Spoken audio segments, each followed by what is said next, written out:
अमर अविनाशी मने काल नहीं खाए। मैं तो अजर अमर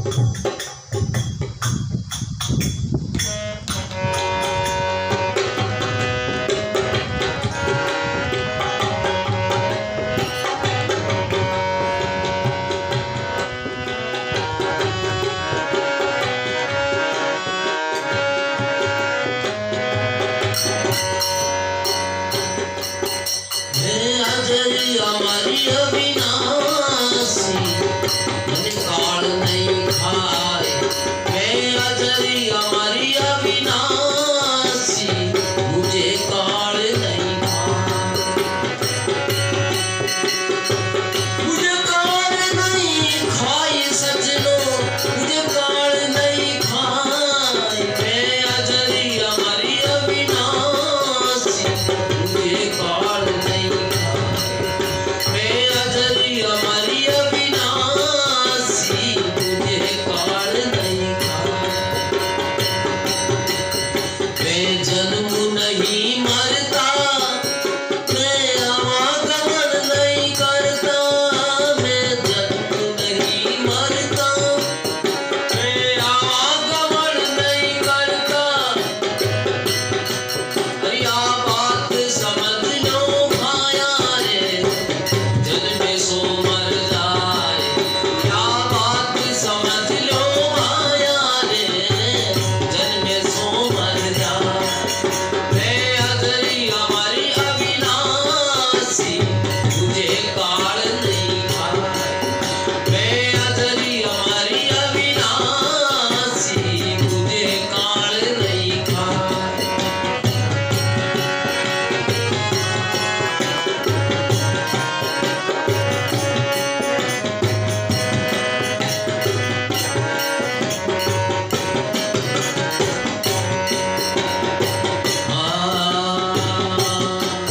कैसे बताऊं खाने, कैसी आई समझ में माने। मैं सैन बताऊं खाने, कैसी आई समझ में माने। जब तन सू भिन्न हो जासी जी अमर उपाधि खाए। जब तन सू भिन्न हो जासी जी अमर उपाधि पाए। हमारी अविनाशी मने काल नहीं खाए।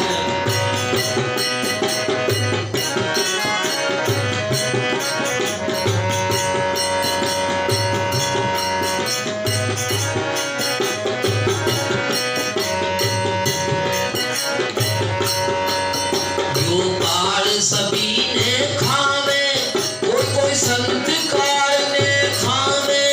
यो काल सभी ने खावे, कोई संत काल ने खावे।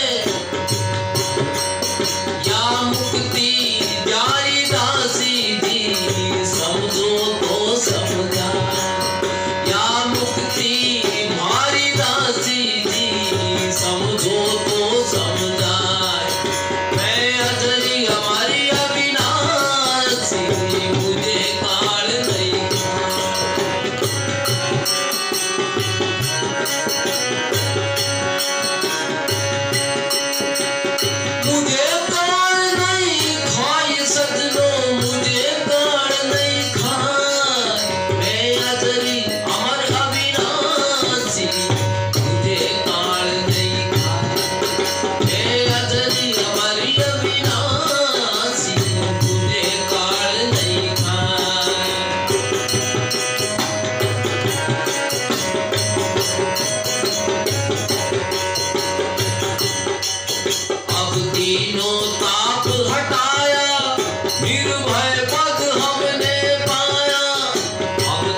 सच्चिदानंद भगवान की जय हो।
एकं नित्यं विमलमचलं सर्वदेशाक्षिभूतं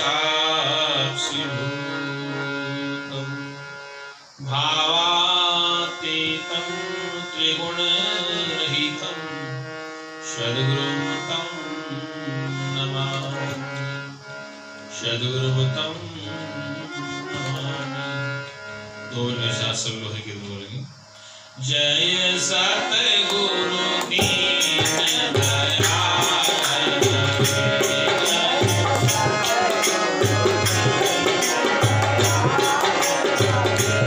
जय सतगुरु दीन दयाल जय सतगुरु दीन दयाल जिनने भव सागर पार करे जिनने भव सागर पार करे सब सुने ज्ञान के वचन भरे जब सुने ज्ञान के वचन भरे दुख देने वाले कष्ट करे दुख देने वाले कष्ट करे जय सतगुरु दीन दयाल हरे जय सतगुरु दीन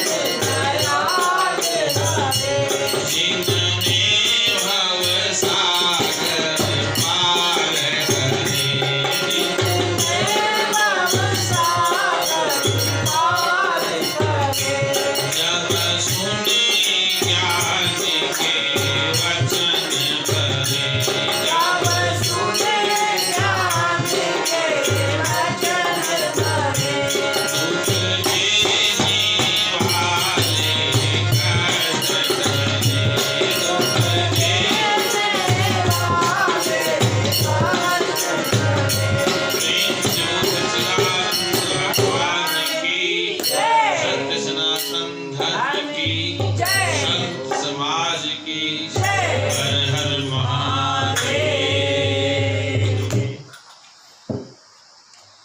अर्चने वंदनी मेरी आत्मा में विराजमान समस्त संत और भक्त, देखो आज सत्र की 8वीं कड़ी है और अभी मेरे पास 2 पॉइंट बाकी। पहला आपके सिद्धांत है और फिर सत्य सनातन है। अभी अक्रिय सिद्धांत को स्पष्ट करने से पहले प्रारंभिक भूमिका बनाते हैं। अभी जो कहा गया कि मैं अजर अमर अविनाशी, अब अजर अमर अविनाशी क्या है? अज संस्कृत में बकरे को बोलते हैं और अजमन बकरी को अजन्मा भी होता है। तो आत्मा अजर अविनाशी है, आत्मा अजर और अविनाशी। दूसरी बात शरीर है जो प्रतीत हो रहा है नश्वर है। क्या है? नश्वर है। और जिन महापुरुषों को अपने परम तत्व का साक्षात्कार हो जाता है, अपने स्वरूप की अनुभूति हो जाती है, तो अंत में यही कहते हैं ये मौत तो मुझे क्या मारेगी, ये काल तो मुझे क्या मारेगा, तेरे आने से पहले मैं तुझे खा जाऊंगा, कालों का महाकाल। ये कहा, क्या कहा, ये मौत तू क्या मारेगी मुझे, काल तू मुझे क्या मारेगा, तेरे खाने से पहले मैं तुझे खा जाऊंगा, क्योंकि मैं कालों का महाकाल। क्योंकि काल मन समय, काल मन मृत्यु, काल मन समय और काल मन मृत्यु दोनों होता है। समय भी हम जानते हैं, अब 2 बजे हैं, 1 बजे हैं, 3 बजे, भूत वर्तमान भविष्य, इस काल को भी हमने सिद्ध कर दिया। काल हम नहीं जानते। और काल मन मृत्यु, मृत्यु को हम जानते हैं कि मृत्यु शरीर की होगी, लेकिन मैं जहां खड़ा हूं जहां मृत्यु मेरा पराभव नहीं कर सकता, अर्थात मृत्यु मेरे तक नहीं पहुंच सकती। स्वामी राम ने भी कहा था, स्वामी राम तीर्थ ने कहा था कि मौत तो मुझे क्या मारेगी, तेरे आने से पहले मैं तुझे खा जाऊंगा। गीता में कृष्ण भी कहता है मैं कालों महाकाल, मैं कालों का, मैं कौन, शरीर नहीं, मैं शुद्ध चरितन प्रकरण से कहा गया, उसकी तरफ इशारा करता हूँ कि मैं कालों का महाकाल हूँ, अर्थात काल मेरा कुछ नहीं बिगाड़ सकता, क्योंकि काल है वो मेरे द्वारा सिद्ध होता है। और शरीर है, शरीर में रह के मैंने इस बात की अनुभूति कर ली कि शरीर नश्वर है, मैं विनाशी हूँ, इसलिए मेरा जन्म और मरण नहीं होता, इसलिए काल मेरा क्या कर सकता है, काल मेरा कुछ नहीं बिगाड़ सकता, इसलिए मैं कालों का महाकाल हूँ। और काल का मतलब समय भी होता है, समय को मैं सिद्ध करता हूँ, समय मुझे सिद्ध नहीं कर सकता। जितनी दुनिया की घड़ियां हैं, जितने समय मैंने सिद्ध किए, देखो आपको थोड़ा मैथ की तरफ ले करते, जितने पैमाने हैं, जब पैमाना नहीं था, जब मीटर नहीं था, जब किलोमीटर नहीं था, जब हेक्टामीटर नहीं था, जब डेसीमीटर नहीं था, सेंटीमीटर नहीं था, किलोग्राम नहीं था, बीघा नहीं था, उससे पहले क्या था, उससे पहले वस्तु मैंने होता था। आपके यहाँ गेहूं पैदा होते हैं, मैं कपड़ा बनाता हूँ, तो आपसे मैंने गेहूं ले ली, मैंने आपको कपड़ा ले लिया। आपके घी होता है, मेरे यहाँ तेल होता है सरसों, तो मैंने आपसे तेल ले लिया, सरसों का घी दे बदले तेल ले लिया, घी दे दिया, तेल ले लिया। तो ऐसे वस्तु विनिमय होता था, वस्तु के बदले वस्तु देते थे पहले। आपके यहाँ मूंगफली होती, मेरे यहाँ जो होता है, मैंने मूंगफली लिया, आपको जो दे दिया। ऐसा पहले आदिकाल में मनुष्य करता था। और जब से पैमाना चल गया, लीटर का, किलोमीटर का, ग्राम का, मिलीमीटर का, सेंटीमीटर का, तो ये हमने माना ही तो है, माना है। मीटर को हमने माना है, किलोमीटर को हमने माना है, सेंटीमीटर को हमने माना है, किलोग्राम को माना। अभी गिलास इसका पैमाना है, इसमें 200 ग्राम दूध आएगा, तो मान लिया हमने 200 ग्राम इतना होता, 1 किलोग्राम इतना होता। तो ये सब हमने माने हैं, इसलिए समय भी हमने मान लिया। ग्रीनविच रेखा जो है इंग्लैंड के अंदर, ज्योग्राफी वाले कहते हैं, भूगोल वाले, कि ग्रीनविच रेखा इंग्लैंड में, ग्रीनविच रेखा वो सीधी अक्षांश, उसके टाइम टेबल से सबको मिलाया गया, सभी घड़ी में। हमारी घड़ी उससे मिलेगी। भूमध्य सागर में जो भूमध्य रेखा है, भूमध्य रेखा टाइम टेबल, तो उन रेखाओं का जो समय होता है उस समय सब घड़ियों मिला देगा। फिर भी वो घड़ियां सब जगह समय नहीं देती। अब यहाँ है शाम दोपहर बाद के 3:30 बजे, अमेरिका में पता को क्या हो रहा, वहाँ सुबह हो रहा हो, सुबह के 3 बजे। तो घड़ियां भी हम माना कर लिया, ये भी मानक माना पैमाना।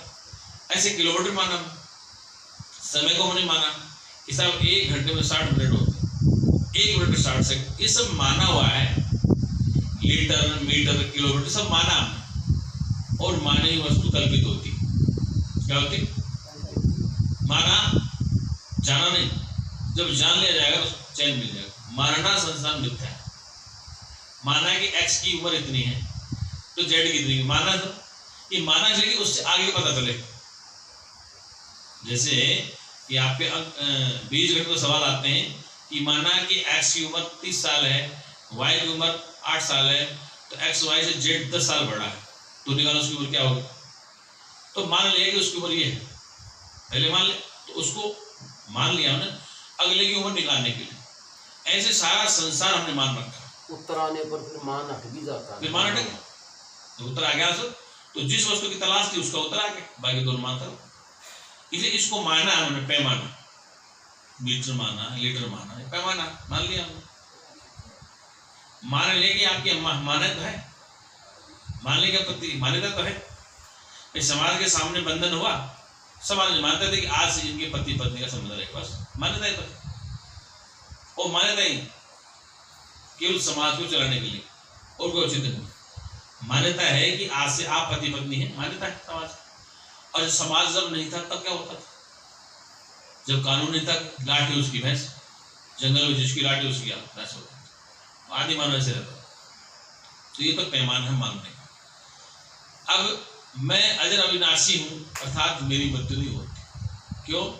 मैं कालों का महाकाल, काल को मैंने गणित किया, काल का अधिष्ठान मैं हूँ, काल मुझे नहीं जानता, मैं कालों का महाकाल हूँ। इस काल किसका होगा? मृत्यु किसी की देह की। और मैंने सतगुरु के सत्संग से, ब्रह्म विद्या से समझ लिया कि शरीर मेरा नश्वर है, इसलिए मैं अजन्मा नित्य शाश्वत सनातन हूँ, मैं शुद्ध चैतन्य आत्मा। ये आत्मा जन्मती मरती नहीं। उपनिषद कहते कि अजो नित्य शाश्वतो प्राण न हन्यते न हन्यते हन्यमान शरीर।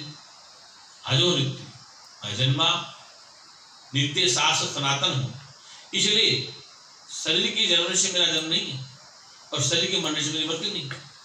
इसलिए मैं कालों का महाकाल हूँ, काल मेरा कुछ नहीं कर सकता। ऐसा कोई महापुरुष करोड़ों में लाखों एक अनुभव करता है, वो कहता है काल मेरी फुटबॉल है, मौत मेरी फुटबॉल। और ज्ञानी की जिंदगी मौत फुटबॉल बन जाती है, वो मौत को महत्व देता है। जैसे फुटबॉल को लात मारते हैं खिलाड़ी, ऐसे ज्ञानी खिलाड़ी बनता है और मौत को फुटबॉल तरजीह देता है। लेकिन वो करोड़ों लाखों में एक होता है जिसको शरीर में रहकर अपने चैतन्य आत्मा का बोध हो जाता और स्वरूप का बोध हो जाता। सच्चिदानंद भगवान की जय हो। अब आइए अक्रिय तक क्या है, फिर बाद में सत्य सनातन बताएं। हम अपने नाम के आगे अक्रिय क्यों लगाए? इस पर संत समाज भी चर्चा करता है। हरिद्वार के सभी अक्रिय है तो कुछ नहीं करते, जबकि सब मानते भी अक्रिय सिद्धांत वेद में भी है, उपनिषदों में। अक्रिय शब्द गीता में भी आया है, अक्रिय शब्द अष्टावक्र में आया है, अक्रिय शब्द रामायण में भी आया है, अक्रिय शब्द वेद उपनिषदों में आया, सब जगह। लेकिन अक्रिय शब्द हमने नहीं निकाला, हम अक्रिय को जानते हैं। हम अक्रिय को ढूंढ लाए, अक्रिय क्या है।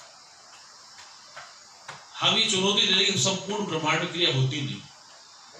वैज्ञानिक तो क्रिया हो रही, सूर्योदय हो रहा, अंधेरा हो रहा, रात्रि हो रही, दिन हो रहा।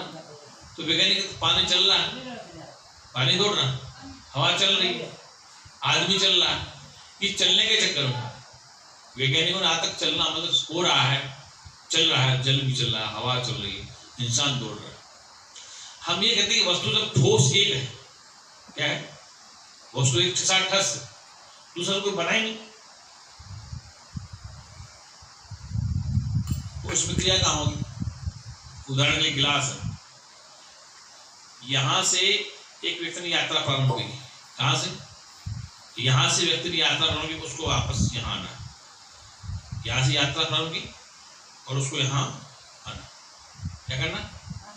तो यहां से चलते चलते चलते चलते चलते चलते तो यहाँ तो पहले खड़ा था, यहाँ पर तो पहले खड़ा था।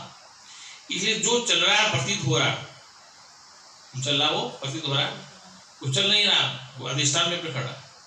अर्थात जैसे पंखा है, ये चला तो पंखा चलता सा प्रतीत हो रहा है। जिस जल में लहरें प्रतीत होती हैं, होती नहीं है, जल में लहरें प्रतीत होती हैं, वहां जल ही होता है, लहर नहीं होती। ये पंखा जो चल रहा है, ऐसा कहते हैं पंखा चल रहा। अब पंखे में क्या चल रहा? पंखे की जितने ऊर्जे नट बोल्ट, मोटर, वायर, जितने भी पंखड़ियां सब एक जगह अधिष्ठान पर परिवहन हो रहा है। ऐसा प्रतीत हो रहा है पंखा चल रहा है, मतलब कि एक सेंटर पॉइंट पे पंखा रोटर में घूम रहा है, ऐसा प्रतीत हो रहा है, आवाज दे रहा है। कि हम कहते हैं कि वो पंखा तब चले, ये विज्ञान कहते हैं कि चल रहा है। वेदांत ये कहता है कि चल कहाँ रहा है कि इसके हर पुर्जा, हर बोल्ट, हर नट वहां की वहां खड़ा, मतलब कोई पंखड़ी टूट के नहीं भागी, कोई बोल्ट टूट के नहीं भागा। ये दृष्टांत व्यवहारिक है। परमात्मा वस्तु एक अचल अक्रिय है, उसमें जाने आने की जगह नहीं, जाने की आने कोई जगह नहीं। ऐसी जगह हमने खाली नहीं है कि जहां पर कोई जाए आए। जैसे पंखा चल रहा, प्रतीत हो रहा चल, इसमें क्या चला? पंखुड़ियां वही लग रही, मोटर वही लग रही, तार वही लग रही, और फिर कहीं चल रहा। कबीर ने इशारा किया था, कबीर साहब ने कहा था चलती चक्की देखी दिया कबीरा रोए। क्या? चलती चक्की देखी दिया कबीरा रोए। और दो पार्टों के बीच सावत बजाने को, दो पार्ट बन गए, दो, क्या? कोई कहता है जीव है, कोई कहता ब्रह्म है, दो पार्टनर के बीच सावत बजाना, उसको एक तरफ होना ही पड़ा। अर्थात जीव नाम की वस्तु है ही नहीं, ब्रह्म ही एक है। क्या है? ब्रह्म एक है। फिर क्या है? देखो, चलती को गाड़ी कहें, चलती को गाड़ी कहें, और हाथ में रखे को खोया, चलती को गाड़ी कहें, हाथ में खोया, और देख के चलती को गाड़ी, गाड़ी अवधि भाषा शब्द है। गाड़ी होना खड़ा होना, और यहाँ पर गाड़ी, ट्रेन, चलती को गाड़ी है, और हाथ में रखे को खोया, खोया ना, दूध का खोया होता तो खोया है, वो खोया में गायब हो जाना, तो देख कबीरा खोया।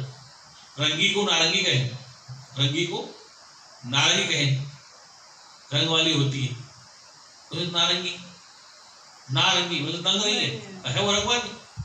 रंगी को नारंगी देखिए ना, क्या उसका नाम क्या रखते हैं? रंग वाली है, फिर नारंगी बता रहे और नंग है। रंगी को रांगी कहें, चलती हुई गाड़ी कहें, और हाथ में रखो खोया, देख कबीरा रोए। चल रही है, दौड़ रही है, उसको गाड़ी में खड़ी, गाड़ी अवधि भर शब्द है। गाड़ी का मतलब खड़े रहना, गाड़ देना की गाड़ी, चलती को गाड़ी, तो दौड़ रही है, उसको कहते गाड़ी खड़ी है। और रंगी को नारंगी कहे, जो रंग वाले उसको नारंगी बता रहा संसार, और हाथ में रखा उसको खोया बता रहे, कोरा, तो उठपटी बात है संसार। इसलिए हमें चैन तभी मिलेगा जब हमें अक्रिय सिद्धांत समझा जाए। देखो साइंस में इलेक्ट्रॉन, प्रोटॉन, न्यूट्रॉन, ये नाभिक ऊर्जा में होते हैं। आप दोनों डॉक्टर, इलेक्ट्रॉन, प्रोटॉन, न्यूट्रॉन नाभिक ऊर्जा में घूमते रहते हैं, सेंटर में है इलेक्ट्रॉन, प्रोटॉन और न्यूट्रॉन, और परिक्रमण करते हैं। परमाणु में भी हर जगह। अब वो एक जगह एक धुरी पर घूम रहे हैं, टूट के बाहर नहीं भाग रहे, एक जगह परिभ्रमण कर रहे हैं। प्रतीत होने की जिस वैज्ञानिक को देखा घूम रहा, एक बार प्रयोग किया था साइंटिस्ट ने, सबने मिलकर के, वो घूम रहा है कि हम अपनी जमीन को देखना चाहते हैं।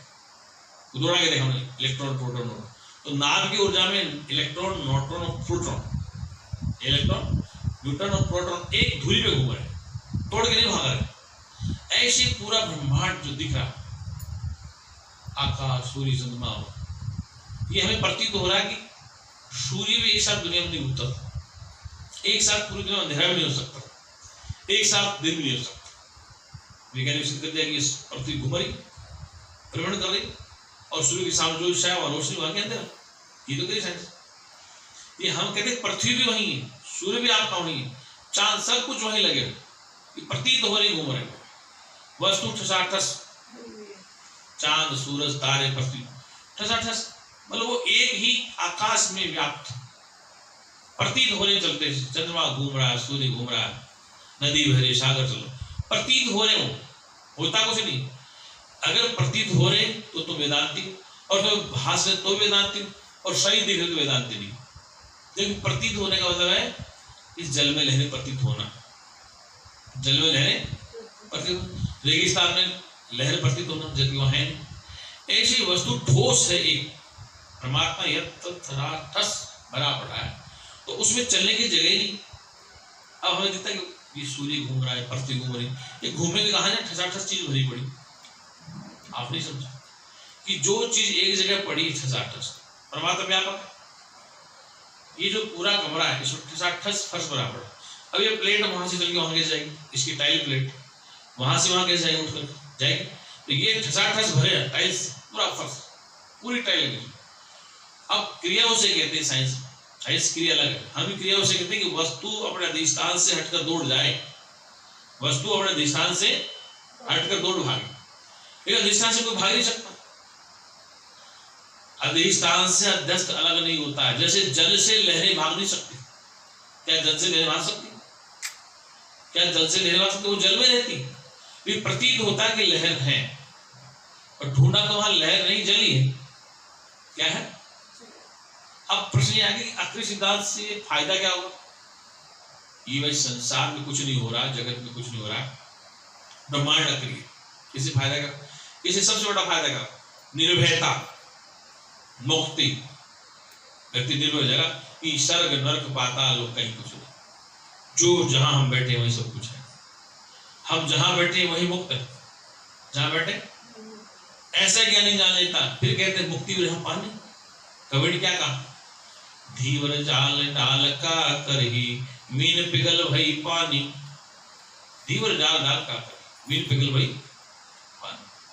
और गुरु मिले ब्रह्म ज्ञानी, हमारे गुरु मिले ब्रह्म ज्ञानी। धीवर मछुआरा क्या करेगा, जाल डालकर मीन पिघल भई पानी। मछली का वस्तु तो नहीं, वो तो पानी है, अर्थात ब्रह्म से अलग कुछ स्वाद नहीं।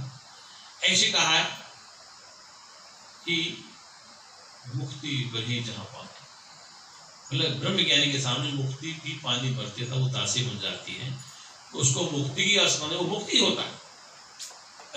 मुक्ति उनकी दासी। कबीर इस बात को कई बार कहा कि मुक्ति भरे जहां पानी, हंसा पहुंचे सुख सागर पर।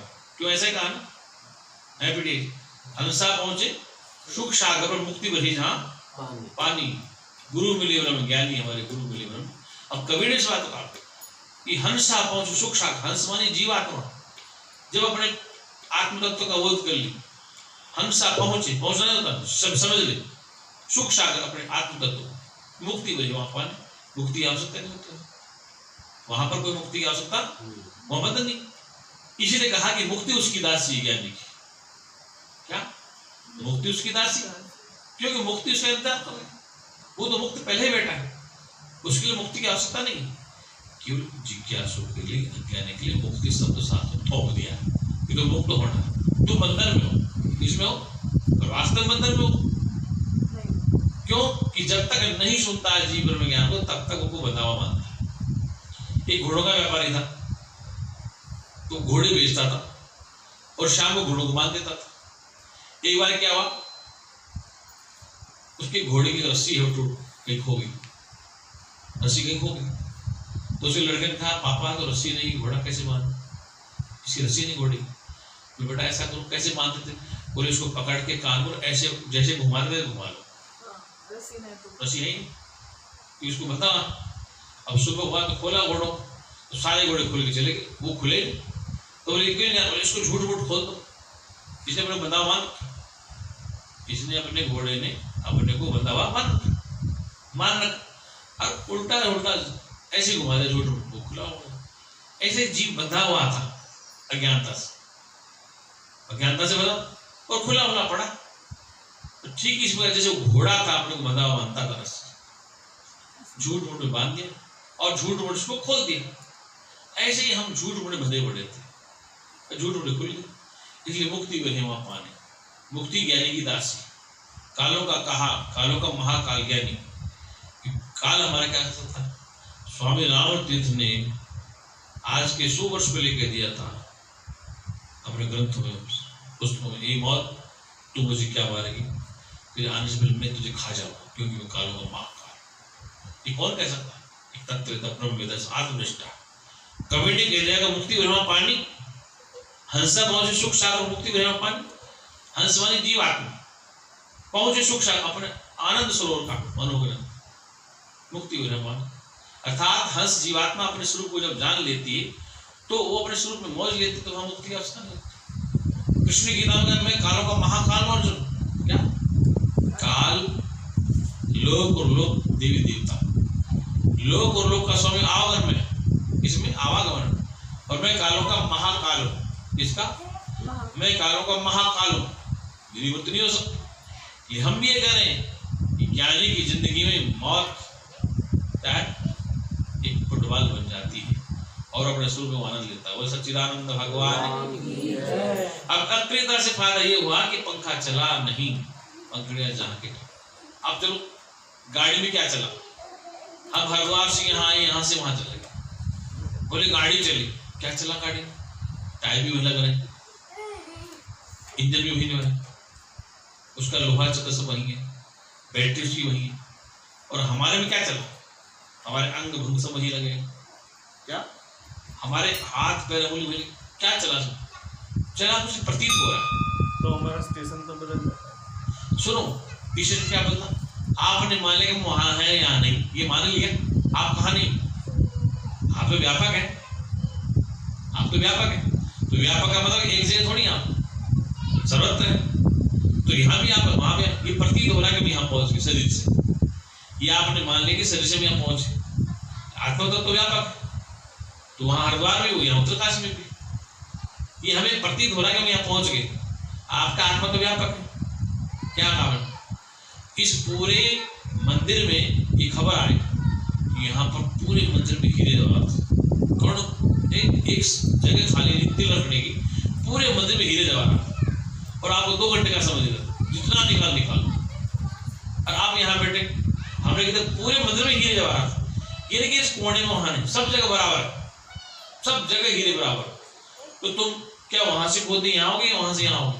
जहां वही खोद दो ना, तो हीरे सब जगह है, तो जहां बैठे वहीं खोद दो। यहाँ पर बैठे वहीं खोदाई कर लो, भागना तो लगेगा, जहां बैठे हैं वहीं खोद करना। हीरे सब जगह ठसा से भरे, अगर वहां ना हो तो यहाँ खोद, यहाँ ना तो वहां ने जब कह दिया कि हीरे पूरे प्रांगण में, पूरे मंदिर में, और जहां बैठे वहीं खोद, इसलिए हम जहां बैठे हुए विचार करें। इसलिए प्रतीत हो रहा है कि हम आ रहे हैं। गाड़ी में क्या चला, गाड़ी के पुर्जे वहीं लग रहे, हमारे पुर्जे वहीं लग रहे, कहते सड़क वहीं खड़ी, सड़क को चला, सड़क वहीं पड़ी, खाली भाग वहीं पड़ा, खाली में क्या चला? आपने समझे कि गाड़ी का पुर्जा वहीं जुड़ा है, हमारे पुर्जे वहीं जुड़े पड़े, सड़क वहीं पड़ी, खाली भाग वहीं जुड़ा। खाली भाग मतलब खाली भाग यहाँ सब जगह, सड़क वहीं पड़ी, सड़क में कुछ नहीं चला, खाली भाग में कुछ नहीं चला, हमारे शरीर में कुछ नहीं चला, गाड़ी में कुछ नहीं चला। प्रतीत हो रहा है गाड़ी हम पहुंच गए। क्यों पीटिए जी? खाली भाग वहीं है, सड़क भी वहीं खड़ी, सड़क क्या चल, सड़क वहीं पड़ी, हमारा शरीर का अंग प्रत्येक वहीं लगा, खाली भाग वहीं है। प्रतीत हो रहा जैसे हम नौका विहार करें, ट्रेन में चले, तो ट्रेन के आसपास के पेड़ भागते नजर आते कि भाग रहे हैं, क्यों भाग रहे हैं? स्टेशन पर ट्रेन खड़ी हमारी और सामने वाले चल देती, ऐसा भ्रम होता है हमारे वाले चल थोड़ी। प्लेटफॉर्म पे खड़े हैं, वो ट्रेन में बैठे, पास वाली ट्रेन चली, हमें प्रतीत हुआ कि हमारे वाली चल रही, चल दूसरी रही, ये भ्रांति हमारी वाली ट्रेन चल रही, जब देखा तो उधर दूसरी चल रही। नौका विहार करते हैं, नौका में बैठे, नौका चल जगह देखा, नौका में बैठ के जो नौका नदी के किनारे जितने पेड़ वो चलते ही प्रतीत हो रहे, क्या हो रहे? चलते ही से प्रतीत हो रहे, क्या वो पेड़ चल रहे? नौकारूढ़ जगत चल देखा, नौकारूढ़ चलत जगत देखा, कि नौका पे आरूढ़ होके इस जगत को चलते हुए देखा। लेकिन वहां क्या चला? नौका तो चली। अच्छा, नौका में क्या चला? नौका के पुर्जे, लकड़ी, बोर्ड सब वही लगे पड़े। सवारी में क्या चला? सवारी की आंख, नाक, कान सब वही लगे पड़े, जल वही पड़ा, जल भी नहीं चला, खाली भाग वही पड़ा। प्रतीत हो रहा है कि वहां पहुंच गए। आप देखो, दिमाग लगाइए, पढ़े लिखे लोग हैं, कि नौका का प्रत्येक ऊर्जा पुर्जा की लकड़ी उसमें है, अगर एक टूट जाए तो पानी घुसा तो नौका डूब जाती। इसलिए उस नौका में पुर्जे, लोहे, लकड़ सब वही लगा, हमारे शरीर में प्रत्येक अंग वही जुड़े पड़े, कुछ नहीं छूटा। जल भी वही है, नदी का जल भी वही, वो खाली भाग वही। प्रतीत हो रहा कि नौका यहाँ पहुंच गई। इसको कहते हैं अत्रि सिद्धांत। इसलिए कहा गया है कि इसके बगैर हमें चैन नहीं मिलेगी, क्योंकि नदी पार करनी है। क्या करनी? नदी पार। तो उस किनारे जाना है, इस किनारे पार बैठे हम तो इस किनारे, ये गंगा जी बह रही, हम इस पार हैं, उधर उस पार, हम इधर पार बैठे हैं, इस किनारे पार है, और उधर उस पार नहीं है पार। इस किनारे में हम पार हैं, उस किनारे में तुम पार। तो कहने का तात्पर्य है कि न इधर कुछ हो रहा है, न इधर कुछ हो रहा है, जहां बैठे हुए वो ये भ्रम हो रहा है कि हम बंधन में हैं। इसलिए अत्रि सिद्धांत ये कहता है कि न नदी में जल चला है, न तुम्हारी नौका चल रही है, न खाली भाग चल रहा है, न तुम्हारा अंग चल रहा है, न नौका का कोई पुर्जा हिल रहा है, ये प्रतीत हो रहा है। वशिष्ठ ने कहा राम से, योग वशिष्ठ महारावण के, हे राम, 3 काल में कुछ नहीं हो रहा, 3 काल में कुछ नहीं हो रहा, बोले महाराज किसी बोले हाँ नहीं हो रहा, केवल प्रतीत मात्र हो रहा। अत्रि सिद्धांत वशिष्ठ नहीं बता पाए, केवल ये कह रहे हे राम 3 काल में कुछ नहीं, प्रतीत हो रहा। भास रहा, जैसे जल में लहरें भासती, रेगिस्तान में जल प्रतीत होता, मिट्टी पड़ी रेगिस्तान में जल प्रतीत होता। सड़क पे चलते दोपहर में तो वहां पर दूर से देखो आप, ऐसा लगता पानी की लहरें, तो धूप हो, सूर्य की गर्मी तेज हो, तो हम आंखें खोल के देखें तो सड़क पर ऐसा लग रहा है कि जल लहरें। कई बार ऐसा होता, जल में लहरें दिख रही, ढूंढने चले तो जली, अब जल में लहरें प्रतीत हो रही, ऐसे हम भी उस ब्रह्म में लहर की दिख रहे हैं, ब्रह्म से अलग नहीं। ये जल है, लहरें हैं, जल से अलग नहीं, लहर जल से अलग नहीं, ऐसे ही वो जल की लहरें हैं, वो जल से अलग, ऐसे ब्रह्म की तरंग है। अब वो तरंग में हम खुद भी हैं, हम तरंग हैं, ब्रह्म से अलग नहीं है। जैसे जल से लहरें अलग नहीं, ऐसे हम तरंग बन के दिखती, हमारी दृष्टि शरीर पर जाती तो कहते कुछ हो रहा है, लेकिन ये तरंग है, जल की लहर ऐसी तरंग है, तो तरंग कभी जल से अलग नहीं होती। ऐसे हम भी अपने स्वरूप से कभी अलग नहीं हुई। ये आप जब तक नहीं जाने त्रेता को, तब तक शांति तृप्ति नहीं हो सकती। इसी का नाम है शांति, तृप्ति और संतुष्टि और शांति। जब तक अक्रियता को नहीं समझेंगे, जब तक क्रियाशील जगत भास रहा है, तो क्रिया में आना जाना है, उसमें स्वर्ग होगा, उसमें नरक होगा, उसमें मृत्यु होगी, उसमें जन्म होगा और मृत्यु। ये आने जाने के चक्कर छूटने के लिए, जन्म और मृत्यु के सिद्धांत को काटने के लिए केवल अक्रियता ही जरूरी है, समझना। क्या सदगुरुदेव महाराज की जय। आप नहीं समझ में बात, पॉइंट क्लियर हो। हम सड़क पे चले, अभी दौड़ के आएंगे, सड़क वहीं पड़ी है, आकाश वहीं खाली बात, हमारे अंग वहीं लग रहे हैं, अंगुलियां वहीं, आंख वहीं, इनमें क्या चला, चिपके पड़ेंगे, क्या कुछ चला, टांगे ऐसे सब एक दिशा में घूम रही, टांगे ये टांगे भाग के जा रही, टूट के जाए, ये पंखी टूट के भागे, पंखड़ी चलते भाग जाए, फिर चले, पंखे की पंखड़ी टूटे और फिर दौड़ते रहे, अधिष्ठान में चक्र, ये पंखे का अधिष्ठान में घूम रहा है, ऐसे हमारा से अधिष्ठान में चल रहा। पैदल चलते तुम्हारी टांगे चलती, टांगों में क्या चला, वही लगी, हाथ में क्या चला, वही चिपके पड़े, आंख में क्या चला, वही लगे पड़े, कान में क्या चला, वही, नाक, ये सब पुर्जे पुर्जे सब लगे पड़े, चला कौन इसमें, सड़क वहीं पड़ी, खाली भाग वहीं पड़ा, नहीं पड़ा के, खाली भाग है, सड़क वहां है, शरीर के अंग प्रत्येक सब लग रहे हैं, वो नहीं दौड़ रहा। सिनेमा जैसा तो नहीं, हाँ सिनेमा प्रतीत हो रहा, जैसे सिनेमा में कुछ बना नहीं, ठीक समझ गए, पिक्चर में कुछ बना नहीं, वहां ना हीरो मरा ना हीरोइन मर गई, अगर मर जाए तो दोबारा कहां से आते। एक हीरो एक पिक्चर में मर जाए, धर्मेंद्र मर जाए, हेमावाणी मर जाए, ये दूसरी पिक्चर कैसे है, तो मर गए थे। ऐसे पर्दे पे हो रहा है, होता नहीं वहां पर, कुछ प्रतीत हो रहा है, वो कुछ नहीं।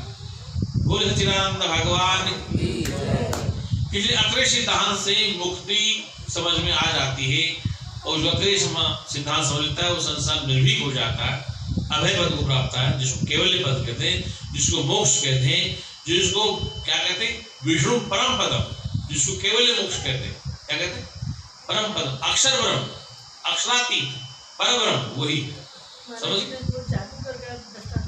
हाँ वो देखो महाराज ने पुस्तक जादूगर, वो दृष्टांत आदिगुरु शंकराचार्य ने 1300 वर्ष दिया पहले, मैंने कहीं ग्रंथ पढ़ा 1300 वर्ष पहले था, और महाराज को पुस्तक में लिखा। एक जादूगर था, तो किसी राजा के यहाँ पहुंच गया, राजा के यहाँ पहुंच गया, तो राजा भी बड़ा कलाकार, वो जादू दिखावे, राजा बोले तो हम सब जानते हैं, कोई नया दिखाओ, फिर दिखाओ, राजा बोले तो हम जानते हैं, कोई नया दिखाओ, तो उसे नया दिखाने की ठान ली जादूगर, जादूगरनी भी साथ थी, पत्नी भी साथ थी। अब क्या हुआ, उसने रुई फेंकी आकाश, धागा, क्या फेंका, धागा आकाश फेंका, और उस धागे को लपट के वो आगे चले गए। राजा देखा ये तो जादू नहीं है हमारे, वो रुई धागा पकड़ के जादूगर आगे आकाश में गया, आकाश में जा करके उसके हाथ कट के नीचे गिरे, पैर कट के, हाथ पैर कटने लगे नीचे। अब नीचे कटने लगे तो जादूगर रोने लगी, मेरा तो पति लाके तो मर गया, मेरा पति आकाश में तो हो गया, देवताओं से राष्ट्र, वो तो मर गया, मेरा पति तो देखो हाथ पैर गिर गए। अब राजा घबरा गया, वास्तव में वो तो मर गया, हाथ गिर रहा, पैर गिर रहा, तो बोले अब सुनो, मैं पति को, पति की चिता बनाऊं, मैं सती हूँ, मैं पति की चिता बनाऊं, मैं सती हूँ। अब चिता बना दी, पति को लेके बैठ गई, जल गई तो उसके तत्पश्चात वो आया, और बाजीगर उतर आया नीचे, बोला राजा लाओ हमारा इनाम। और राजा देखो याद को जिंदा है, उन्होंने दिला दिया इसको, हमारा इनाम दो। और हमारी कोई जादूगरनी कहाँ है, नटनी कहाँ? अरे नटनी तो मर गई थी, तो मर गई। बोले नहीं, आपने महल में छुपा रखी, नटनी को आपने महल में छुपा रखा। बोले देते हो नहीं देते हो? बोले भाई हमने महल में छुपाया, सबको कुछ हमने जला दिया, तो मर गए थे ना। ये नटनी बाहर आओ, आवाज देते नटनी बाहर आ गई। अब राजा ये क्या हो रहा, नटनी बाहर आ गई। तो अब प्रसंग ये है कि न तो नट वहां था, न वहां नटनी थी, न रूही से कोई चढ़ा था, केवल कहानी मात्र प्रतीत थे। और न नट था न नटनी थी, ये कहानी समझाने के लिए कि न नट आकाश डरा न मरा, न नटनी जली न नट मरा, यथार्थ होगी वो हुई। ये संसार ऐसे प्रतीत हो रहा खेल की तरह, ये ड्रामा मात्र क्या है। विलियम शेक्सपियर ने आज को 500 वर्ष पहले कह दिया था अंग्रेजी पोएम में, वो मैंने पढ़ी थी। उसके बाद वेदांत में जब घुसा तो यार विलियम शेक्सपियर इतने वर्ष पहले बात कही थी। वो क्या कह रहा अपनी पोएम में,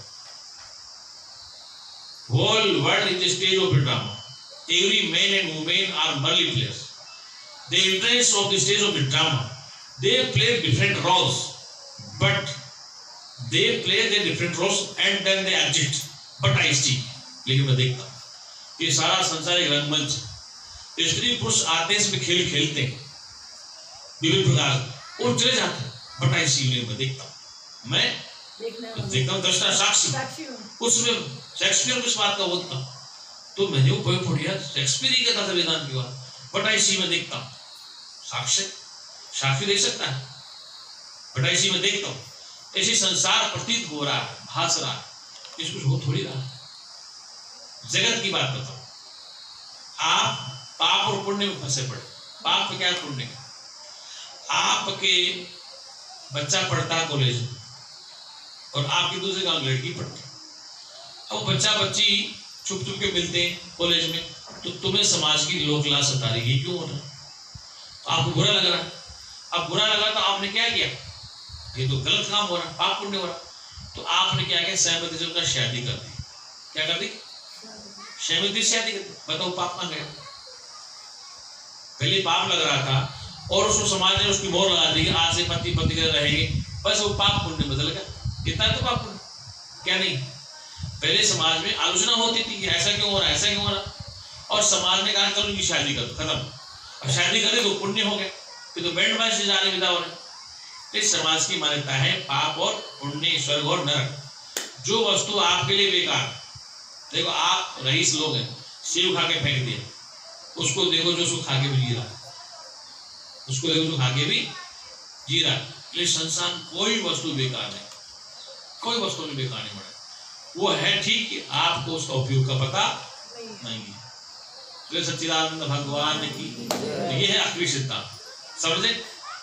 इसको कहते हैं सिद्धांत। और मैंने कई वर्ष बाद वो आखिरी सिद्धांत बोला आज जब तुमने बुला लिया, क्योंकि मंच पर सिद्धांत नहीं बोलता, तो पल्ले नहीं पड़ता कैसे जिज्ञासा देखो ये समझने वाला कौन आखिरी, तो लोग मजाक बनाए आखिरी कैसे हो सकता। गलत क्या, जो जिज्ञासु आप जिज्ञासु इसलिए बोल दिया और नहीं होता। वो सच्चिदानंद भगवान की।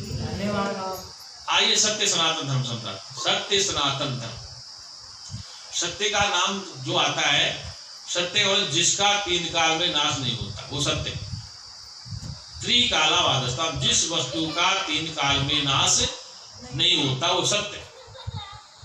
जिस वस्तु का तीन काल नाश होता है, सनातन सदा चलता है, सदा चलता है। इस सत्य सनातन धर्म के जो जानकार, उनका परमात्मा व्याप्त है। कैसा है? हरि व्यापक सर्वत्र समाना, प्रेम ते प्रकट होई मैं जाना। ये तुलसी पत्र रामायण कहती हरि व्यापक सर्वत्र समान। भगवान सब जगह, परमात्मा सब जगह समान रूप से व्यापक, छोटा बड़ा नहीं। हरि व्यापक सर्वत्र समाना, प्रेम ते प्रकट होई मैं जाना। प्रेम ते प्रकट अर्थात जहां अद्वैत आ जाए। प्रेम मानी मोह और प्रेम में बड़ा फर्क है, स्नेह में फर्क है। प्रेम जहां द्वैत नहीं, वस्तु एक है, उसका नाम प्रेम। हरि व्यापक सर्वत्र समाना, प्रेम ते प्रकट होई में, जहां इधर परमात्मा इधर परमात्मा उधर परमात्मा, सब जगह एक ही दिखाई दे, मतलब सब में एक ही दिखाई दे, उसका नाम प्रेम है। क्या नाम है? सब में एक ही दिखाई दे, सब में एक ही नूर दिखाई दे, सब जीवों में एक नूर दिखाई दे, एक चेतन दिखाई दे, एक आत्मा दिखाई दे, एक ब्रह्म दिखाई दे, ईश्वर दिखाई दे, तो उसका नाम प्रेम है। ये पति पत्नी का प्रेम नहीं तो मोह है, माँ बेटे का प्रेम नहीं तो मोह है। प्रेम उसे कहते हैं जहां सब में एक तत्व दिखाई दे, उसको कहते हैं सम्यक दर्शन, उसको कहते हैं समदर्शन, समदृष्टि, समदृष्टा।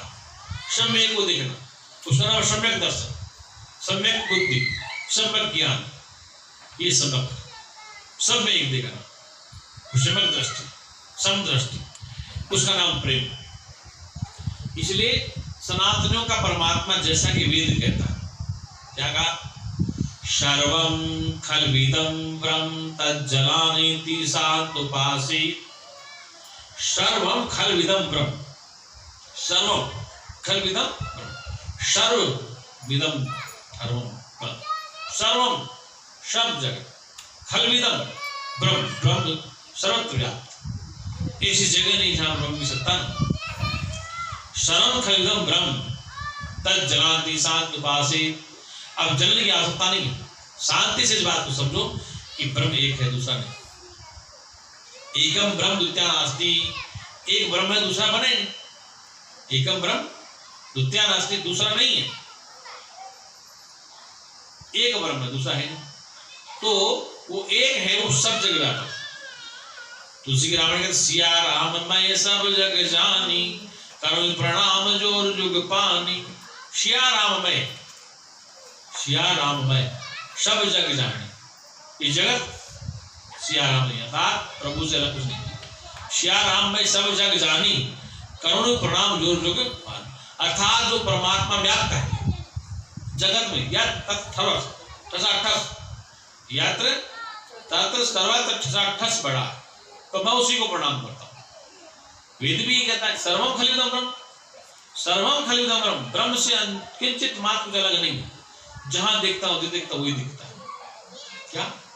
जहां देखता हूं जिधर देखता हूं वही दिखता है, इसलिए उससे अलग कुछ भी नहीं है। सिया राम मैं सब जगह जानी, करो प्रणाम जो जुग पानी, अर्थात सिया राम से, उस प्रभु से अलग। सिया राम कौन सा? वो सीताराम नहीं, राम दशरथ का पुत्र नहीं, वो सिया नहीं है, वो राम नहीं, वो कहे तक परमात्मा व्याप्त है, सभी जगह प्रभु व्याप्त है। ईशावास्य विदम सर्वं यच्चिकतां जगतां जगत, तेन तक्तेन भूंजिताम आग्रद। उपनिषद मंत्र, ईशावास्य विदम, ईश्वर इस सृष्टि के कण कण में सर्वत्र व्याप्त है।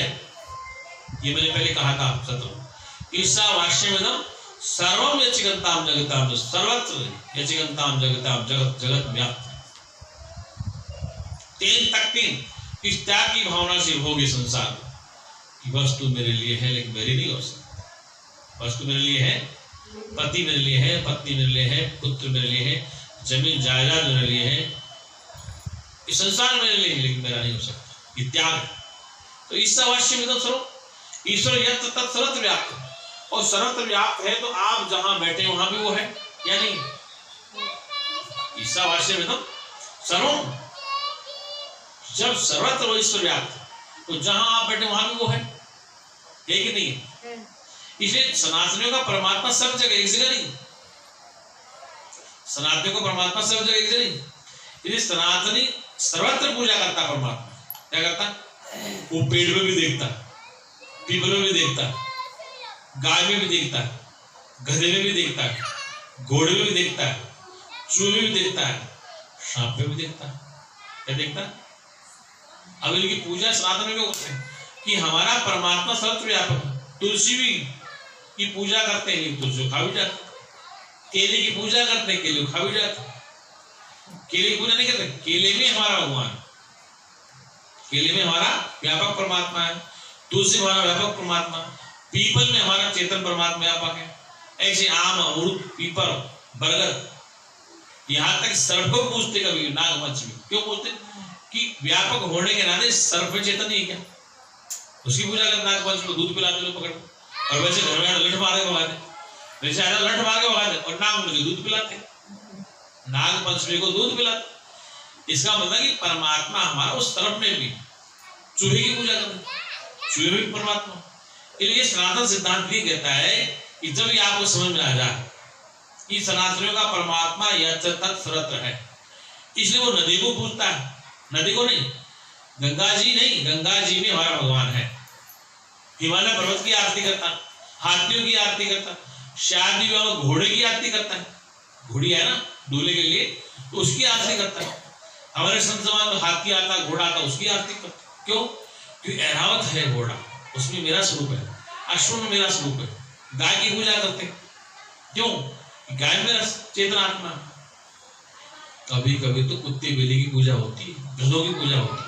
शीतला नहीं आती तो शीतला उसको सवारी बताते उसको गधे को, इसलिए शीतला की सवारी हुए ना, लेकिन हम गधे की पूजा क्यों करते हैं? उसमें हमारा चेतन परमात्मा व्याप्त है। घोड़ा, गधा, बकरी, बैल, ये बैल की पूजा क्यों होती है? नंदी बैठा। इसलिए सनातन सिद्धांत कहता है कि हमारा परमात्मा सर्वत्र व्यापक, और सर्वत्र व्यापक होने की बैल की पूजा करते। ये जो शिवलिंग है ना, शिवलिंग, इसका रहस्य बड़ा गूढ़ है। ये पत्थर की मूर्ति नहीं है, शिवलिंग। शिव मानी परमात्मा चेतन, और उसमें एक ही मात्रा आ जाए तो मुर्दा, क्या आ जाए? मुर्दा शब्द। तो शिवलिंग की प्रकृति ये हमारे आदिकाल से क्या है कि योनि पूजा हमारी शुरू से ले हमारे सनातन धर्म में शिव पार्वती, शिव और पार्वती का मेल है ना। ऐसा कि शिव और पार्वती आ जाते हैं तो शंकर भगवान और पार्वती की पूजा करते हैं। ध्यान रखना, इस सृष्टि की प्रक्रिया मैथुन से होती। क्या होती? मैथुन सृष्टि, ये शिवलिंग और पार्वती की जलती, ये योनि पूजा है प्राप्त आनंदी काल से शास्त्र में। इसलिए सृष्टि की संरचना के लिए, इस सृष्टि को बनाने के लिए पति पत्नी का धर्म होता है। पति पत्नी के धर्म सृष्टि बनती, इसलिए इसकी पूजा करते हैं। ये शिवलिंग हमारा आदि पूजा। इसलिए हमारी पूजा क्या है? पत्थर की पूजा नहीं, बड़ा गूढ़ रहस्य, लेकिन पाखंडी लोग बताते नहीं कि शिव पूजा क्यों करते, ये गलेरी पूजा क्यों करते, ये शिव क्या चीज है।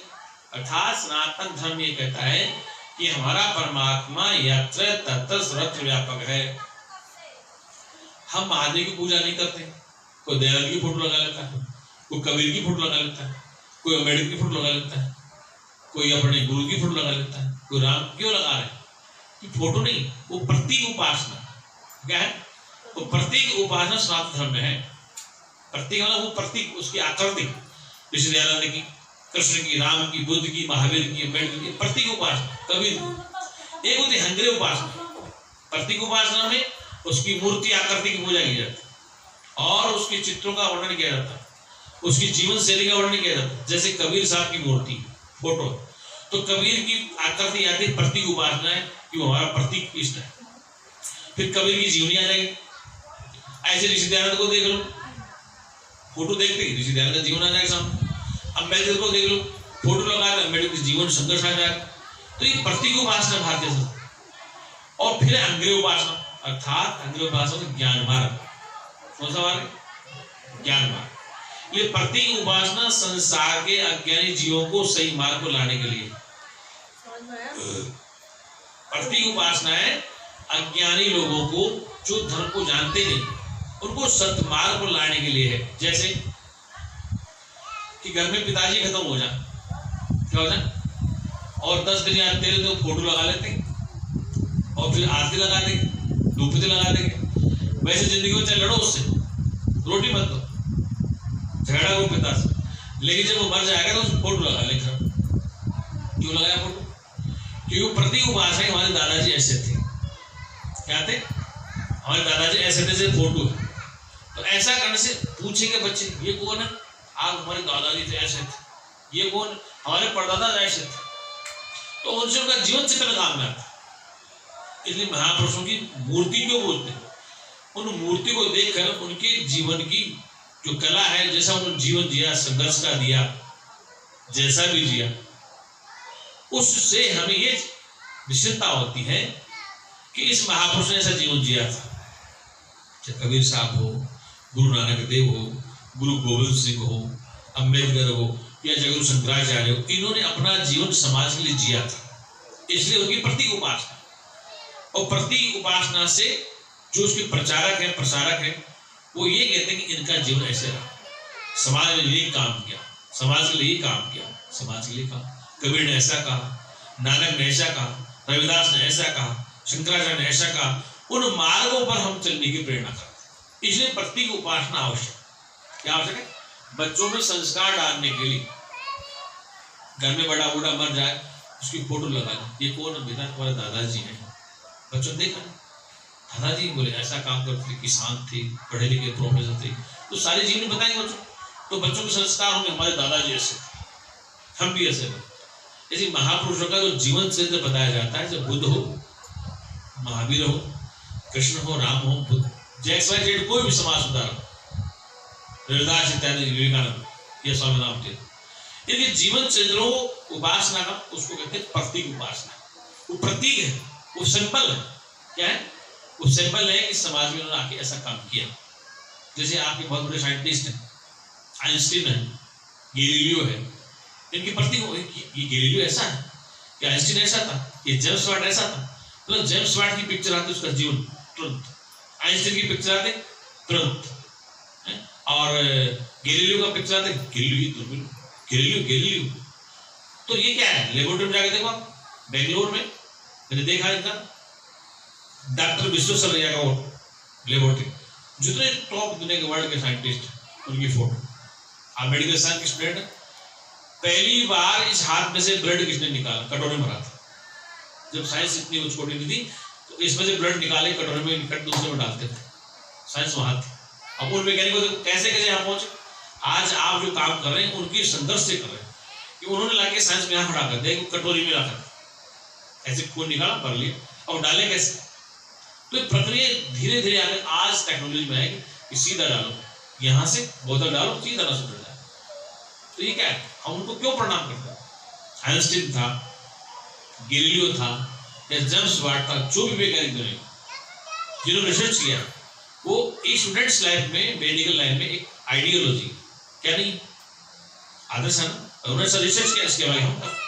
कि जो बुक्स पढ़ते हैं उनकी तो है लिखी, फॉरेन राइटर हो गए, फॉरेन साइंटिस्ट हो गए, तो वो प्रतीक उपासना है। अब जैसे कि आप डॉक्टर कलाम थे, बहुत बड़े साइंटिस्ट, तो आज वो पढ़े लिखे बच्चों के IIT के बहुत बड़ा सिंबल बन गया कि कितना बड़ा वैज्ञानिक, इसको कहते हैं मिसाइल मैन। और उसका शिष्य था कौन सा? डॉक्टर होमी जाकिर भाभा का शिष्य था। इंटरव्यू में कहते डॉक्टर होमी जाकिर भाभा के शिष्य थे, और उन्होंने इसको अमेरिका भेजा। तो ये क्या? डॉक्टर होमी जाकिर भाभा। तो भाभा का नाम आते परमाणु सेंटर, भारत का सबसे बड़ा सेंटर जिसने न्यूक्लियर पावर बनाया, न्यूक्लियर पावर। तो ये प्रतीक उपासना। इसलिए आइंस्टीन हो, वैज्ञानिक हो, या कोई महापुरुष हो, उनकी फोटो लगाने का और चित्रण का एक ही फायदा, यार ये आइंस्टीन था, गैलीलियो था, ये महात्मा गांधी थे, या बुद्ध थे, महावीर थे, या अम्बेडकर थे, या राम थे, कृष्ण थे, या कबीर थे। वो उसके प्रतीक उपासना करते हैं कि यार इन्होंने संसार में ऐसा काम किया। लेकिन वो केवल आर्गुमेंट वाला होना चाहिए, लॉजिकल होना चाहिए। अब जैसे गणेश जी की सूट लगा दी, ये टेक्नोलॉजी पसंद नहीं, नाम कितनी बड़ी सूट लगा, ऐसी कौन सी साइंस थी जो काट के एक उसका हाथी का सिर लगा दिया? शंकर भगवान इतने बड़े सर्जन थे। कहते कि भगवान महादेव गुस्सा आया, और जब प्रवेश नहीं करने दिया उसने, कि माँ ने मना कर दिया था पार्वती, ये गणेश किसी को अंदर मत आने देना, वो नहा रही थी, वो जिद करने लगा, तो महादेव गुस्सा आया, अच्छा मुझे नहीं आता, तो काट दिया, सिर काट दिया। कई ऑपरेशन किए उन्होंने, इसका हाथी का लगा दिया, ससुर के बकरे का लगा दिया। अब ये आर्गुमेंट में सही पर राजा दक्ष थे, उनका सर कलम किया तो बकरे का सिर लगा दिया, इसने महादेव। अभी कितनी सत्यता है? क्या वो सर्जन थे? क्या साइंस उसमें इतनी थी कि गर्दन काट के बकरे की छोड़ दी? आज जैसे आप लीवर ट्रांसफर करते हैं, किडनी ट्रांसप्लांट होता है, या हार्ट ट्रांसप्लांट होता है, तो क्या इतना बड़ा सर्जन था महादेव? और गर्दन काट के हाथी की लगा दी। अभी तो यहाँ तक साइंस पहुंचे नहीं। हाँ, हार्ट बदलती है, किडनी बदलती है, लीवर करती है, लेकिन अभी गर्दन काटने की साइंस आई नहीं। क्या इतनी बड़ी सर्जन था? अब चलेगा तो हम मान लेंगे यहाँ ऐसा सर्जन था, तो फिर सारे सर्जन गुलाम हो जाएंगे महादेव। जितने दुनिया के सर्जन आए, गर्दन काट के जोड़ दे, बहुत बड़ा सर्जन दुनिया का, वर्ल्ड का सर्जन, तो भगवान का साक्षात। तो ये बातें कुछ तथ्य में खरी नहीं उतरती, इस पे हम बिलीव नहीं करते। हाँ, किडनी ट्रांसप्लांट कर रहे हैं आज सभी डॉक्टर नहीं कर रहे। एक डॉक्टर क्या कहा वो जो सर्जन होता है उसको बोले कि क्या करना है, तो ऐसे कैसे करते? सो गई बेटा, तो पार्वती को सो। मैं बताऊं, आज वो दिन में जा रही, आधी जाग रही।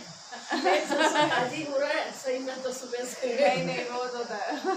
मैंने कहा था कि भगवान महादेव इतने बड़े सर्जन थे। हाँ कि वो गर्दन काटी गणेश की, हाँ और लगा दी हाथी हाँ ससुर की गर्दन काटी दक्ष की और बकरी की लगा दी। तो आज साइंस वहां नहीं पहुंची। इसका तो बहुत दुनिया का टॉप सर्जिकल साइंस सर्जन था। अभी आने वाले हैं। अब आएगा उसकी बात को भी तो आपके सामने रख रहे हैं कि कैसा युग आएगा जब आदमी की गर्दन कट जाए दूसरे आदमी लगा दे तो फिर तो मरते स्तंभ हो जाएगी। किडनी ट्रांसप्लांट आप कर दे, हार्ट का ऑपरेशन वैज्ञानिक कर रहे हैं, साइंटिस्ट डॉक्टर भी कर रहे हैं, किडनी का लीवर का ये सब कर रहे हैं, बाईपास कर रहे हैं साइंस, और हार्ट को बाहर लगा दिया। एक कर्नाटक में बेंगलोर में डॉक्टर ने निकाला था, वो 2.5 करोड़ का हार्ट था। एक बार टीवी में देखा कि उसके हार्ट को निकाल कर बाहर लगा दिया, बैग में फिट कर दिया। वो बैग को साथ रखता है, उसके 2-2.5 करोड़ रुपए थे। इस डॉक्टर ने उसके हार्ट को बाहर लगाया, वो हार्ट पीछे पीठ लटकता है, ऐसे होता है। तो यहाँ तक तो साइंस आएगी उसको बाहर निकालो। ऐसा मैंने टीवी में अखबार देखा कि 2.5 करोड़ का हार्ट है, ये बैग है इसका, तो बैग में हार्ट। तो क्या लिखा, ऐसा दिखाया था अखबार में, बात अभी लिखा हुआ टीवी में देखा कि बेंगलोर में एक सर्जन था कोई जिसने हार्ट को बाहर लटका दिया। हुआ था कि मैंने टीवी में देखा, अखबार में देखा, और उसको दिखाया चलते ही हार्ट चल रहा। तो हार्ट को बाहर काम करा, अंदर वाला बाहर काम करा, ये है कि नहीं मुझे नहीं पता, लेकिन मैंने देखा। तो साइंस जैसा कर सकती, पूरी हड्डियों को काट करके इधर के नस काट के इधर फिट कर देती, बाईपास जाम लगा, बाईपास गाड़ी घुमा दी, नसों को घुमा दिया। तो ये साइंस कर रही। इसलिए विज्ञानम आनंदम ब्रह्म, ब्रह्म क्या है, जड़ नहीं, विज्ञान स्वरूप है, वो ज्ञान स्वरूप है, वो चेतन स्वरूप है। ब्रह्म अपने आप में स्वरूप चेतन है, उसका ज्ञान स्वरूप चेतन स्वरूप है, आत्मा का स्वरूप चेतन, आत्मा नहीं। इसलिए सनातनियों का परमात्मा यत्र तत्र सर्वत्र व्याप्त है। इसलिए वो नदियों को पूजता है, पहाड़ों को पूजता है, गाय को पूजता है, बैल को पूजता है, और गधे घोड़े को पूजता है, लेकिन इंसान को भूल जाता है। तब वो रिपीट करता है। उसको नदियों में, बैल में, मूर्ति में भगवान दिखता है, लेकिन जिंदा भगवान नहीं दिखता। इसलिए वेदांत वहां फेल हो जाता है कि जब आप इसमें जिंदा भगवान देखो, ये घूमने फिरने वाला भगवान नजर नहीं, इसका तो अवॉइड करो, मूर्ति की पूजा करो। ये सनातन तो सब में एक देखो, कहते तब ये हमारे मंदिर चलते हैं, सब में एक ही देखो कहते। लेकिन इतना अंधा मत हो जाओ जिससे कि तुम बिल्कुल ही पागल हो जाओ। जैसे सोमनाथ का मंदिर में लूटने के लिए मोहम्मद गजनवी आया, सेना लेके खड़ा, और मंदिर के पुजारी क्या करें, ऐसा अनुष्ठान करो जिससे कि बंदे हो जाए, सेना दे जाए, गजनवी की सेना। फिर हे महादेव तुम ही रक्षा करने लगा था, तब तक सेना अंदर आ गई मंदिर, और जैसे वो मंत्र बोले सेना और गुस्से हो, ये भगवान तुम रक्षा करो। ऐसी रक्षा की सबकी गर्दन काट दी, और जितने हीरे वाला सोमनाथ सब लूट गए। तो ऐसी अंधी भक्ति भी नहीं करनी। हमारे धर्म को बचाने के लिए मूर्ति पूजा करते रहो, लेकिन इतना अंधा मत हो कि सामने भगवान आ रहा है, मारने के लिए खड़ा है राष्ट्र, और तुम मूर्ति पूजा करें। तो सारे पंडितों काट दिया, तब स्वाह कर दिया। ये अंध भक्ति वो क्या है, अंध भक्ति। ऐसा नहीं करना। विज्ञान आनंदम, भगवान ने हमें बुद्धि दी, क्या दी, हम रास्ते गंगा जी में चल रहे, भगवान ने बुद्धि, पैर बचा के रखो, तो गंगा में गिरो, गंगा में नहा ली, ज्यादा ना होगी तो बुद्धि काम करेगी, ठंड लग जाएगी, बाहर निकलो।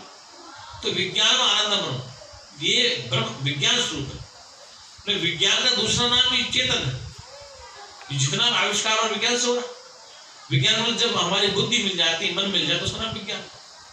किसी कार्य को करने में आप किसी मरीज का इलाज करते हैं, डॉक्टर ऑपरेशन करता है, वो कहते भगवान जो कुछ करेगा भगवान ही करेगा, चलो भगवान में छोड़ दो, फिर तो क्यों बोलने लगा हाथ, जो कुछ भगवान जी करेंगे, ठीक है, आप क्यों दवाई दे दो, आप क्यों इलाज करो, आप क्यों काट रहे मशीन से, आप तो सर्जिकल काम कर रहे हैं। ये भगवान है लेकिन तुमसे अलग नहीं, भगवान है लेकिन तुमसे अलग नहीं है। तब डॉक्टर काम करते कि हाँ मैं ऑपरेशन कर रहा हूँ, जो करेगा भगवान करेगा, वो करता बन गया, लेकिन हाथ पर तो हिलाया, उसकी बुद्धि में नहीं क्या। बोले सच्चिदानंद भगवान की। इसलिए ये अक्रिय सिद्धांत समझ में आया। दोबारा सुन लो अग्रेता वाला कि वास्तव में ब्रह्मांड में कुछ नहीं हो रहा, तीन काल में कुछ नहीं हो सकता, न हुआ, सिर्फ होने का भ्रम हो रहा। न कुछ हुआ था न कुछ हो रहा है, सिर्फ तुझे होने का भ्रम हो रहा है। ये सपना जो देखा महाराज जी भगवान ने उनके हिरण्यगर्भ में, वो और इसमें क्या अलग है? सब एक ही तो है। हाँ सुनो, आप जो कह रहे हैं ईश्वर की बात कर रहे हैं। क्या ईश्वर ने संकल्प से सृष्टि बनाई? हाँ, क्या बनाई? संकल्प से सृष्टि बनाई। रात को सपने में क्या कर लेता हो?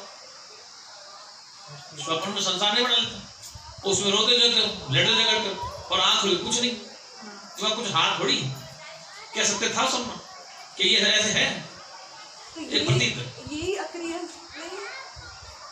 ये प्रतीत हो रहा है, कुछ नहीं। हाँ, ये प्रतीत हो रहा है, कुछ नहीं। हाँ, जिस जल से लहरें प्रतीत होने, लहर नहीं जली। हाँ, ये जो दिख रहा है, जो कुछ जहां तक दिखाई जा रही है ब्रह्म ही है। हाँ, तो ये हो गया। और अक्रिय सिद्धांत ये दोनों एक नहीं है? एक वो तो वो ब्रह्म कोई अखंड कहा, उसी को करी कहा।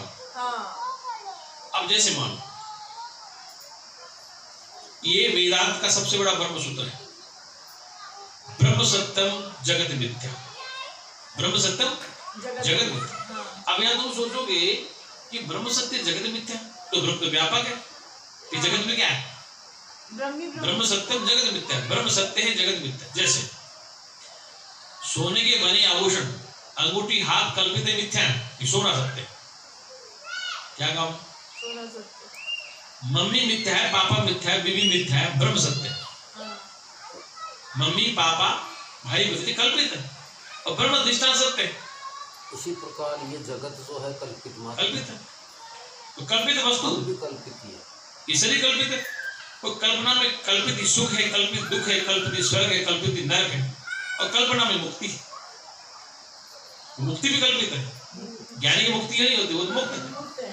पहले मुक्त है। आई समझ?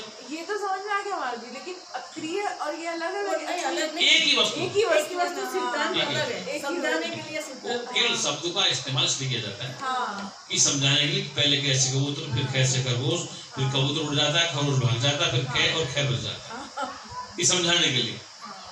इसे और मगज में उतारने के लिए बार-बार अक्रियता समझ में आई आपको? क्यों पिटिए जाती है? हाँ, तब जाके हमें तृप्ति मिलेगी, शांति मिलेगी। आप कहते हो खाना खाने पर तब तो कहाँ तक दोगे? सुबह और खाओगे, खीर खा अच्छी, बस आनंद आया। अरे आनंद तो आया कहाँ था ही तुम्हारे पास? आनंद स्वरूप ही है। हाँ बस हम आनंद स्वरूप ही, चेतन स्वरूप। बोले सच्चिदानंद भगवान की, सत्य सनातन धर्म की। अब भाई सुबह की मीटिंग 8 बजे होगी, सब माता बहन सुबह 8 बजे जल्दी होगी, और 2 घंटे में बोलूंगा। सुबह 8 बजे आ जाना, और रात को भजन कीर्तन आप करो तो आ जाना। आज तुम्हारा ना, तो शाम आ जाना, भोजन से पहले मिल जाए। सुबह 8 बजे मीटिंग होगी, और 10 बजे पूरी कर देंगे, और कल भगवान प्रकट होंगे, तुम्हें दिखाया जाएगा भगवान क्या चीज है, और तुम समझते हो। कोई सच्चिदानंद भगवान की जय। हम सत्य सत्य बतलाते हैं, हम सत्य सत्य मानो ना मानो तुम जानो, मानो ना मानो तुम जानो। निज अनुभव तुम्हें सुनाते हैं, निज अनुभव तुम्हें सुनाते हैं। मानो ना मानो तुम जानो, मानो ना मानो तुम जानो। जो जो स्थिरता आती है, जो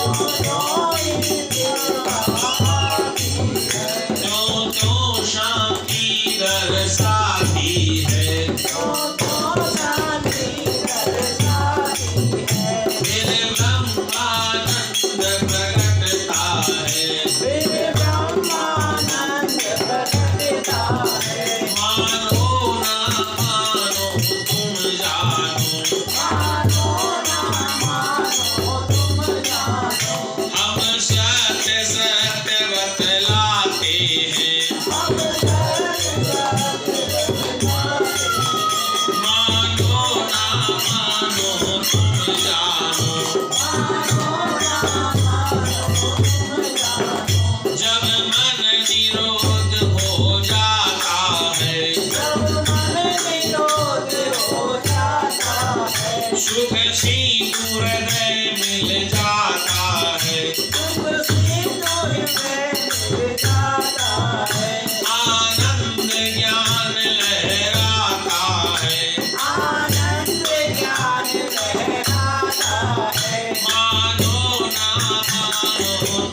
जानो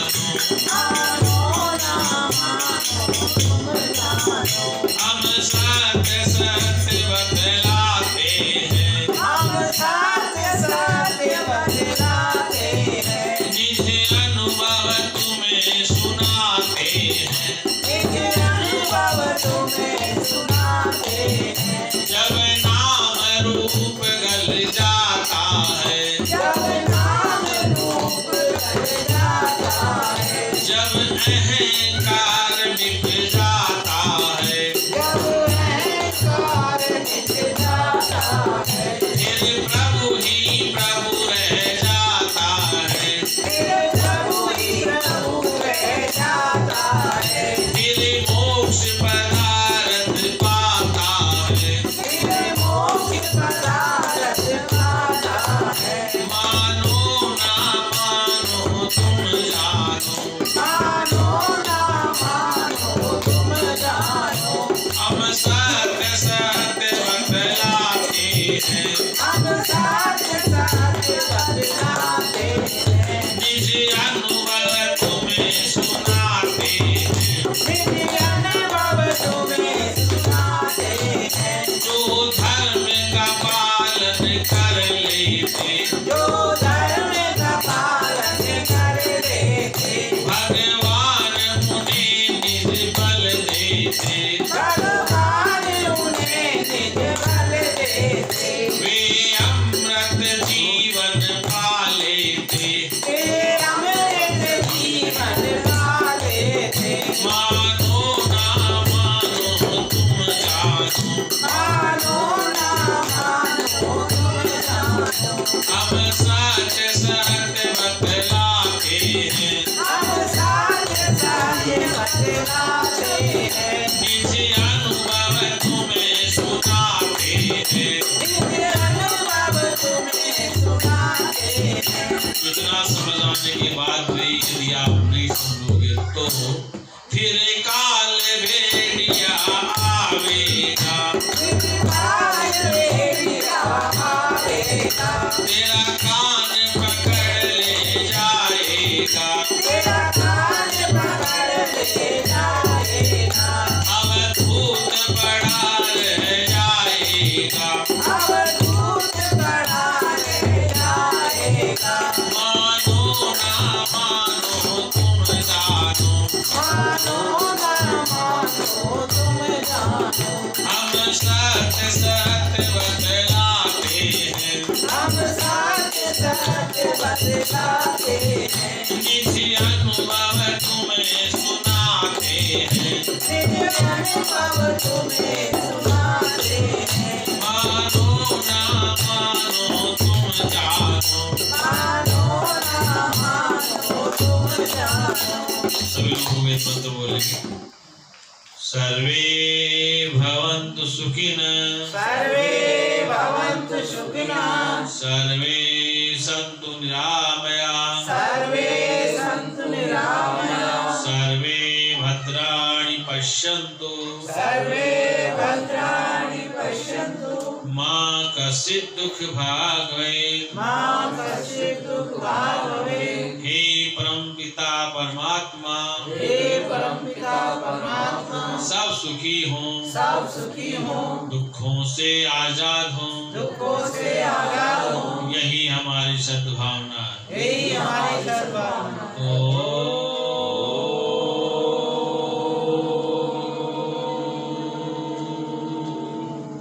शांति शांति